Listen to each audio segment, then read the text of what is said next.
Assalomu alaykum hammaga. Yaxshimisizlar? Bugun meni tug'ilgan kunim. Nima kayfiyatim yo'q desanglar.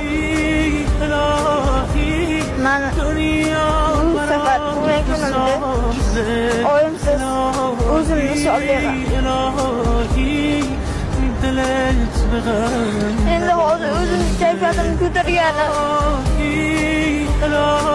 Asobatlar yo'q endi. Endi bilmadim.